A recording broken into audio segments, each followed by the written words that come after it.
Bonjour à tous, et oui, c'est le grand départ pour la colo apprenante aujourd'hui. Bonjour Monsieur Chansun, alors comment ça se passe? Bonjour Grazela, écoutez, ça se passe très bien.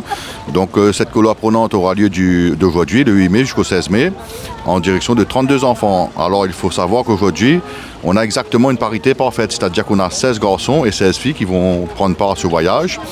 Avec un programme très chargé, avec une sortie tous les jours en bus, avec des activités aquatiques tous les jours, avec une équipe diplômée, avec la mise à disposition, on remercie également la mairie d'un BNSSA pour toutes les sorties à la piscine.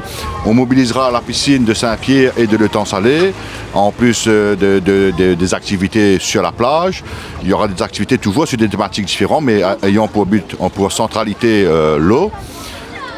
Quelques éléments financiers, 32 enfants sur une durée d'une semaine pour un budget global d'environ 32 000 €. En sachant qu'on a 32 enfants, ça fait à peu près 1 000 € par enfant. La part des bénéficiaires, le président était clair, n'augmentera pas. On est toujours à 20 € par enfant, ce qui nous fait une moyenne d'une participation des familles de 2% par rapport au coût global de l'action. Au-delà de ces chiffres, effectivement, tous les moyens, comme lors de la colo apprenante de l'année dernière, ont été mis en place. Quant à la sécurité des enfants, on a un véhicule qui est affecté spécialement sur le lieu, disponible 24 heures sur 24 en cas de souci. On a 4 animateurs diplômés, on a une directrice diplômée. Le but, effectivement, c'est de permettre aux enfants, aux parents qui n'ont pas forcément les moyens de pouvoir envoyer leurs enfants dans des colos avec une qualité qui est quand même assez grande. Il faut savoir que le matin, c'est un petit déjeuner, le midi, c'est le manger sur place, ou quand les enfants seront sortis, c'est un panier repas, après il y aura le repas du soir, il y aura un magicien. Il faut savoir, quand vous regarderez le planning, que Sunlight d'ailleurs pourra mettre sur son site, on a des activités tous les jours. Et le soir, on reprend exactement la même formule que l'année dernière, c'est-à-dire que le soir, il y aura un petit montage vidéo.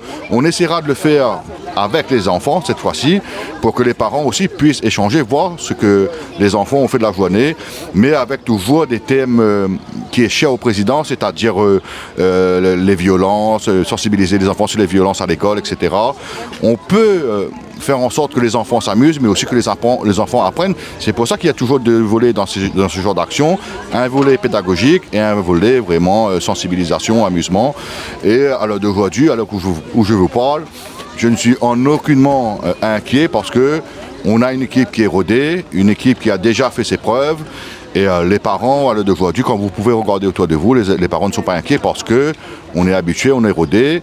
Et à voir l'année prochaine. Maintenant, on commence à réfléchir l'année prochaine, quelle sortie, quelle colo apprenante on va mettre en place. Mais en tout cas, voilà, le nécessaire a été fait. Les parents sont contents, les enfants sont contents. Et je ne doute pas un seul instant que le résultat sera plus que positif. Car au-delà de tout ça, il y a une grosse organisation qui est faite. Là, tout à l'heure, à l'instant, l'équipe technique est venue charger les bouteilles d'eau parce que le CCS a pris quand même pas mal de petites bouteilles d'eau pour les enfants parce qu'il y aura de l'eau effectivement à l'intérieur du centre, mais en sortie, comme les sorties seront prévues tous les jours, il faut que les enfants peuvent s'hydrater convenablement. Et aussi, le centre de l'Étang-Salé a été mobilisé spécialement pour nos enfants, c'est-à-dire qu'il n'y aura que nos enfants dans le centre de vacances de l'Étang-Salé. Et voilà, c'est en termes de sécurité, d'organisation, etc., le nécessaire a été fait. Et encore une fois, le résultat ne sera que positif. Merci Monsieur Chansun. Merci à vous. Et nous retrouvons Mélissa Fierda, la directrice de la colo apprenante. Et ça y est, c'est le grand départ, Mélissa. C'est le jour J, voilà, c'est le grand jour. Alors comment tu appréhendes tout ça là? Non, on est bien, les enfants sont contents, donc ils ont hâte. Et nous, on est motivés, donc on a eu de la pluie, mais ça n'a pas entaché notre motivation pour cette colo.